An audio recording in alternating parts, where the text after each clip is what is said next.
and away we go.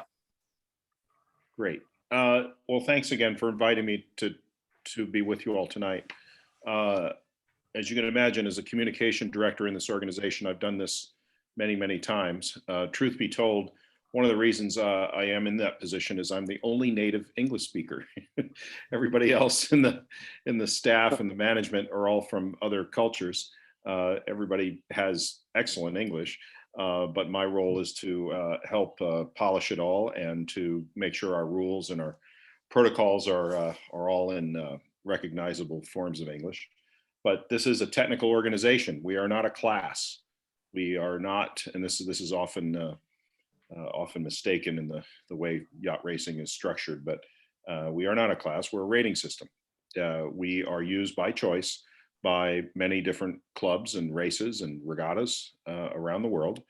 The organization is not new. It's been around for 50 years, founded in 1969. So that's one of the reasons that our organization is successful is we've got long legs. We started out in that time as a idea from the English and the Americans to come together and have an internationally accepted rating rule system.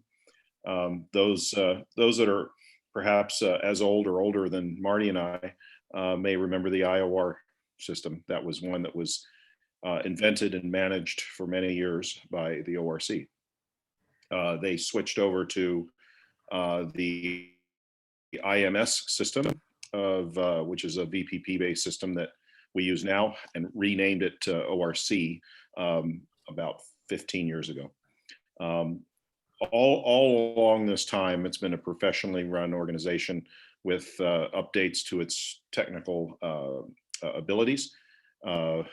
Again, those of us that are old can remember, some of the failings of the system, but oftentimes we remember the bad things and not the good things. One of the things that IOR did was it actually gave a universal system that everybody used around the planet. And your rating that was good in the US was also good anywhere else. And it was good in Newport, it was good in St. Pete, it was good in LA. So, we've actually lost a bit of that organizationally here in the US, especially with and it's really for political reasons. We have different systems here. But it's based on what's called a VPP, Velocity Performance Program. The input to that program are measurements of the boats, of the spars, of the sails, and even other inputs that contribute to performance, like your crew weight. Your rating will change with crew weight, obviously, because crew weight is something that affects the performance of the boat. So the sophistication of that VPP and the accuracy of that VPP is continually updated. In fact, even this was last weekend was one of 4 or 5 meetings that the International Technical Committee of the ORC does to go through their research agenda, listen to feedback from users, and work on the scientific and computational end of the rating system. The other end of the rating system is one where we help the users understand how to use it, and that is with scoring.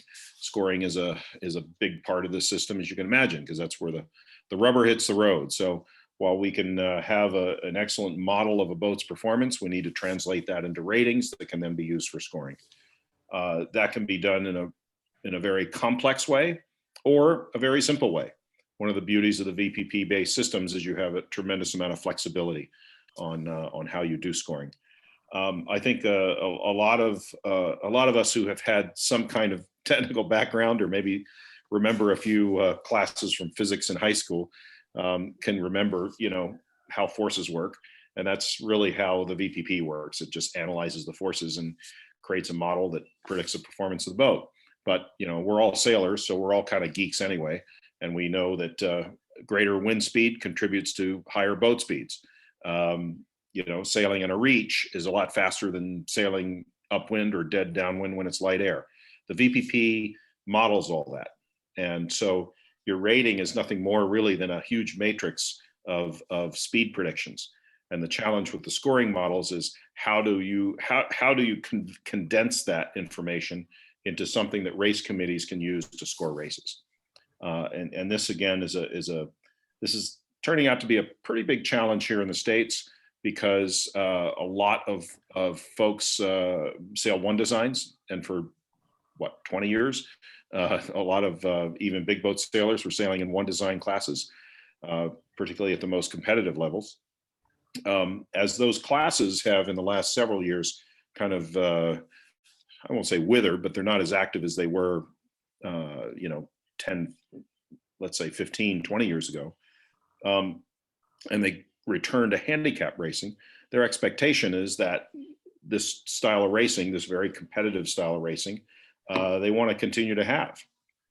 And the local rating rules that have been used in local fleets, such as PHRF, really weren't designed to handle the great diversity of boat types, sailing in a variety of conditions on a variety of different courses.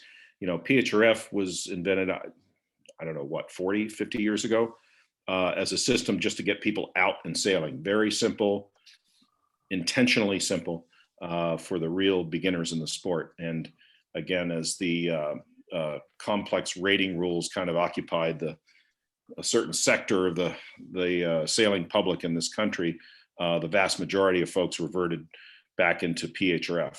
So it's really a very high amount of pressure on PHRF. And then as boats became more diverse in their designs, the advent of sport boats, and along with cruiser racers, and even cruiser racers that are higher performance than they used to be, has all put a lot of pressure on a single number rating system like PHRF.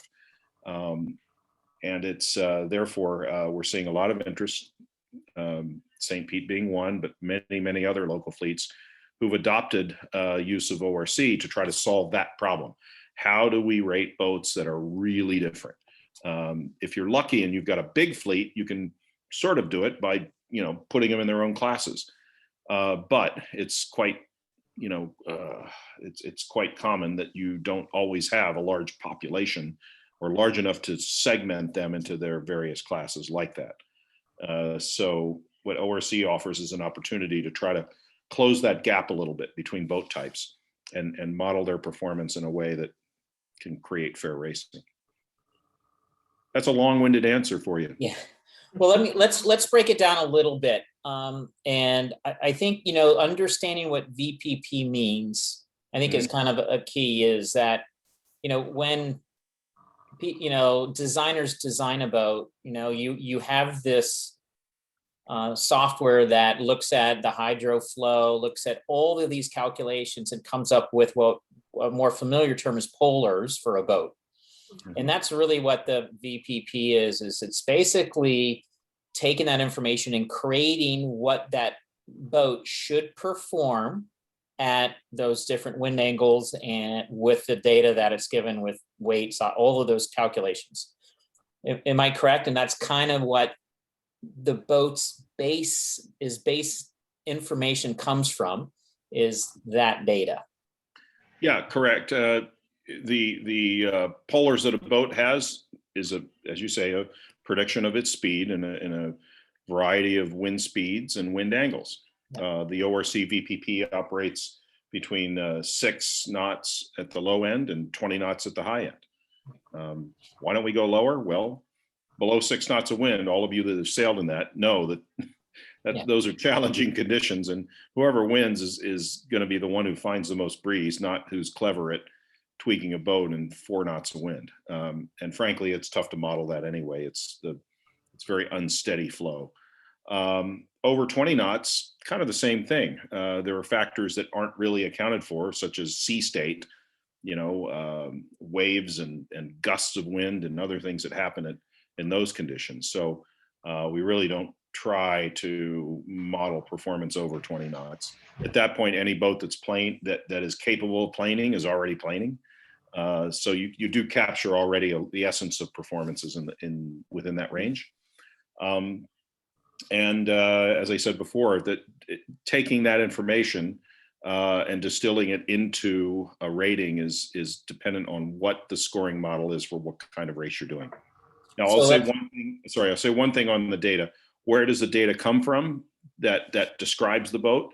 You know, can it be as simple as looking at a standard boat type and using the data that we all sort of understand? How do we understand it? Well, it's in the brochure or it's in a class rule. And the answer is yes, we can do it that way. It's absolutely a way to get an ORC club rating is one based on estimates of what the dimensions of the boat are. However, to get the most out of the system and to optimize a rating, you do rely on measurements. So let's again, I want to clarify on that because I think that's a really important point that people think they have to get their boat measured and go through that whole process.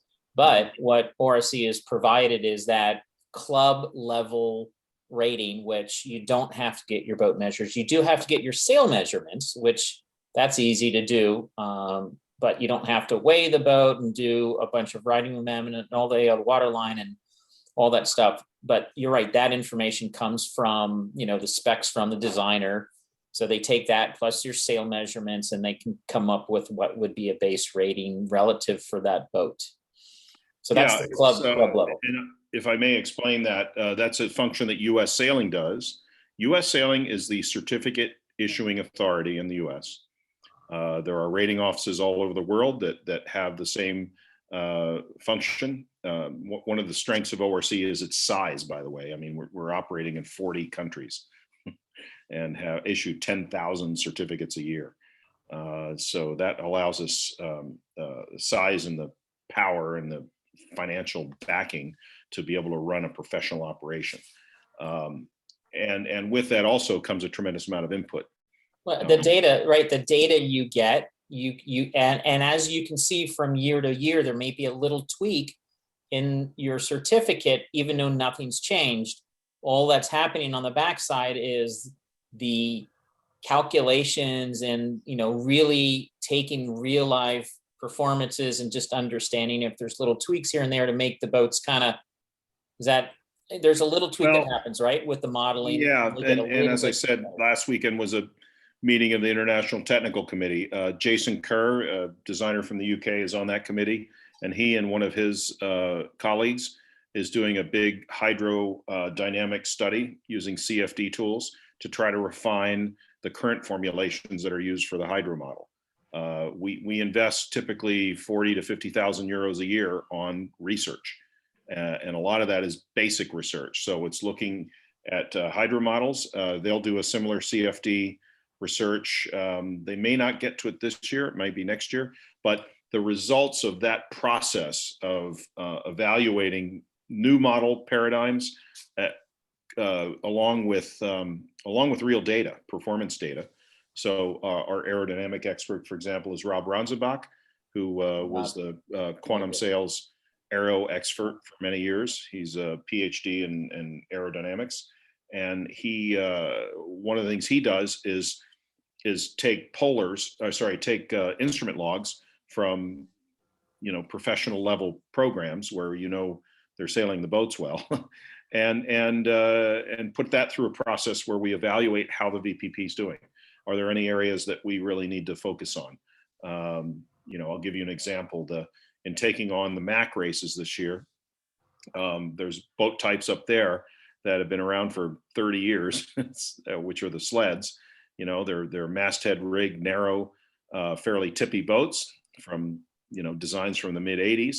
They've been first to finish boats in those MAC races for many years. They're sailed very well, but they've been absent from the ORC VPP for over 20 years. So the ratings for those boats calculated now may not be completely accurate because they haven't been through this process of the ITC looking specifically at those boat types and their unusual characteristics and seeing how the VPP fits with them. So we try to explain that to those guys. They're grumbling a little bit this year, but they'll get better next year because now they're part of the family and we can work on them. So it is a combination. The VPP process is a combination of observations as well as science and research. And we have a feedback loop. Also, we have an organization structured so that if anybody has problems, they have some observations, they have some complaints, we have a structure that allows that to be heard, which is through U.S. Sailing. U.S. Sailing then puts in a submission for specific changes or proposed changes to the rules. It functions as a process, and then we have annual meetings in November that go through those rule changes or suggested rule changes, debate them, vote on them. If they are approved, they then become part of next year's rule. So, and by the way, everything is published. There's nothing that happens here behind a curtain. It's all of our process is published, whether it's rules, minutes to meetings, what the research agendas are. This is we don't operate behind a curtain. Our mandate is to be absolutely transparent. The VPP itself, you go out and buy it if you want. We don't hide it. Actually, right. That is an option. And one of the things is you also provide the ability that if you want to make a modification to the boat, you could submit a modification and see how the rating looks. It comes back. You don't have to submit it. You can do it yourself. It's self-serve. Yeah. We have a system, and then I can go through it if you like and show them Sailor services. But yeah, we have an online self-service system where you can run your own test certificates. You can make small changes to your sails, your rig, your crew weight, and you can explore what those changes are in rating. So it's a very user-friendly system. Okay. So does anybody have any questions just on where the numbers come from? I think I want to make sure everybody understands that, it's basically a polar result set that you get for your boat. And those are the numbers that will get applied with the wind ranges. And we'll talk about that side of it in a minute.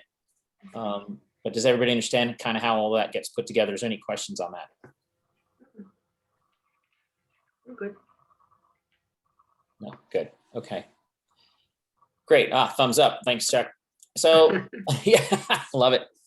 Okay, so now, and again, just the understanding, I want to go and I'll maybe explain a little bit and then go back and forth here a little bit, is now that everybody has a certificate, the race committee has multiple options to try to apply the best scenario for the race and the rating band or segment of the ratings that really help out. And it's as easy as if it's a windward leeward, you pick the windward leeward numbers. You can pick the wind range for that specific race. And I know, that was one of the questions. I think the New York Yacht Club guy says, well, how does the race committee know which wind band to pick? And, so I think that's one of the challenges, is to make sure the race committee, is comfortable at knowing it's 8 knots and not, 10 knots or 12 knots, and just getting comfortable and having the tools to be able to do that. I think that was one of the things I learned on the New York Yacht Club call, was just, if they're going to pick the wind band, actually, then, be comfortable that, they're out there making that call. Does everybody know how triple number is done? No. No. Okay. Well, I have a couple of PDFs on my other screen here if you want me to explain that, Marty. Yeah, just a real quick, like the percentage, just a real quick overview of, we can delve into, to the details again as we get closer and start implementing. If, we get some regattas that we're going to do that, we can, obviously have a lot more conversation based around it. But yeah, give them a quick overview of just. Yeah, can I share? Will you allow me screen sharing? Yeah, how do I do that? Maybe I already have it. Host disabled. So you've got to give me allow a credential. Spotlight pin chat stop. I don't know. How can I do that for you? If you highlight me. Yeah, and then hit the little dots. Right. On here, let's see if I get over here. Let me go on the other side here. More. Allow. Make host? No. You can do that. That will give me the screen share. Make host. Okay. Okay. See if that works. All right. I am the host now. So I'm going to share my screen. So oops, that's Sailor Services. If everybody can see this, this is a PDF of, which by the way, is loaded on the US Sailing website. Free meeting will end in 10 minutes. Jeez, come on now. I've got an account, so I can do this. Well, in any case, you can go to the US Sailing website. These are the scoring options that are shown on your certificate. These are descriptions of the percentages of the different wind speeds and wind angles that go into, in this case up here, this is the all-purpose single number. Triple number is described here in this matrix. So the low range is a 50-50 mix of 6 and 8 knots. Medium ranges across these percentages from 8 to 14, and high is 14 up to 20 in these percentages. And triple number, and those are the wind speeds. Now, they're applied in a variety of different scoring models. One is the all-purpose model, which is basically all wind angles on average. Windward leeward, we all know what that is. That's an even mix of upwind and downwind sailing. So triple number low, triple number medium for windward leeward, triple number high. We've also got a couple of other scoring models that are new this year. So if you have a point-to-point race and it's mostly upwind, you can use a predominantly upwind model. Similarly, predominantly downwind. So these are like SORC races or similar point-to-point races. We also have some specific models for Chicago MAC races, and those are on certificates as well. So these are shown in time on time as well as time on distance. Seems to me most people in the US now are using time on time.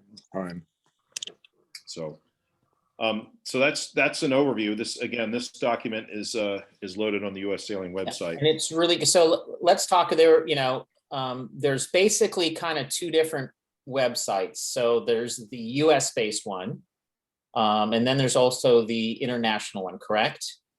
Well, the ORC website describes the system, and it has a lot of information there, but it doesn't really relate to your specific certificate. The interaction that you may have with getting certificates done is with US Sailing, but there's a lot of descriptive information on how our system works that's in here. This is the international, I guess, site you would say, right?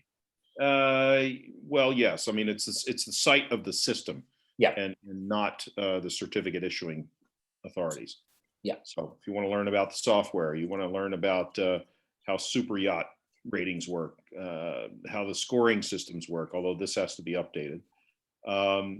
These describe the VPP itself. Yeah. What are on different certificates.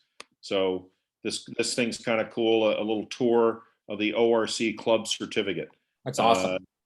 You can drag the cursor over different parts of the certificate, and there'll be little dialog boxes that come up for the descriptions. So oftentimes this is useful for those that are new and want to understand a little bit deeper on what all that information is on the certificate. How do you get to the self-serve portion? Say again? How do you get to the self-serve portion that you mentioned earlier?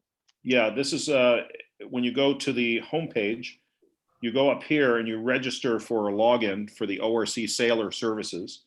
That login is up here and the registration is done there on that, if you can see the cursor. You just click on that and then a page comes up where you just give them your email address. The system gives you a password and then you get into this. This is the homepage of the ORC Sailor Services. All right, this is accessible to everybody. Doesn't cost anything. And you can look at everybody's certificates. They're all up there. But you mentioned that you can tweak your certificate, by changing characteristics, and you'll see the immediate changes. Because I played around with the website, but I haven't seen that portion. I can edit, but it doesn't tell me what that changes. Well, it should. When you run a test certificate, the test will show you what the changes do. So you kind of have to follow directions here. And I don't know if what's going to happen in 5 minutes or so, Marty, if this is going to cut out on I us. don't know either. But you know, okay, so I'll just give a quick, so I'll go to USA as country. I'll go to this year, I'll do a search, and what's going to come up are all the valid certificates in the US that have been issued to date. Wow. Okay. You can grab any one of these things. Like, well, first of all, you can get a copy. So the free range chicken has a club certificate, and that's a copy of their certificate that's valid on file. If you want to, if you own that boat and you want to make some changes to see what, sorry, you want to make changes not to the certificate, you want to do some what ifs. What if I change my crew weight by, you know, I don't know, 250 kilos or something? I've just taken by hitting that plus button, I've just taken all the measurement data of that boat, thrown it into this online folder called My Boats. This resides on the server. It is not on your computer, it's on the server, accessible by login. Then by clicking on that, now I'm getting into the editor where I can edit a select amount of information on that in that measurement profile for that boat. And there's general things, there's items related to the rig, the sails, and stability, if you know enough to fool around with that. I wouldn't if you don't. So even crew weight, right now they've got a default crew weight. If you want to change that to something declared, let's say, okay, rather than the 1,000 kilo default crew weight, I only want 600. Save those changes. Now, I want to know what the rating effect was of changing that crew weight to 600 kilos. I kick that. I am now going to deduct 10 credits out of my account to run a test certificate. Because guess what, folks? This isn't free. Mhm. It's you know, $15, which isn't free, but it's a hell of a lot easier and faster than any other system in the world at being able to perform this function. Yeah, to run a VPP model changing stuff, right, is really what you're doing, is you're creating new polars at the moment and getting a base. There we go. So 20 seconds later, we now have the result of a test certificate of the free range chicken with a 500 kilo crew weight. Okay. And we can look at the rating changes. Now, these test certificates come out, this scoring area is blank. This is an HTML file. And if we kick down here in the bottom, USA, we get all the ratings that we're using here in the USA. And then you can evaluate what the changes were from the original certificate. Now, if you want to change your valid certificate reflecting these changes you've experimented with, you've got to contact US Sailing. But this is the tool that you use to do your what ifs. Okay, cool. And right. how do we go about like getting this boat to measure? Because I'll tell you, and my name is Eric Lopez. I have a FAR 395, and you know I noticed that there's a. Sorry to interrupt, but this thing's going to kick out. I think kick us on us. out. Okay. Yeah, but we can recover this on my account if you give me the email addresses, Marty, of everybody. I can quickly resume this, send everybody a link. Yeah, I can forward. You want me to work on that? If you could. Yeah. But yeah, measurement is another topic, and we can go through that. But I wanted to show everybody this functionality of the system. Yeah, if you don't get measured, you get whatever the defaults are that, sorry, not defaults, but whatever US Sailing has in their database. You'll get the lightest boat. Sails are constant, or sails are not changeable because you're providing them with the sail measurements. But other things like rig dimensions and boat weight, the trim of the boat itself, those are all going to be given to you by US Sailing based on what the fastest boat in their database is of that boat type. You know, for production boats, there can be wide variance. in the weights in particular. So competitive one designs that were built well are generally pretty tight in their tolerances. But you look at I don't know, I'll give you an example. J35s, we cannot give those guys one design certificates because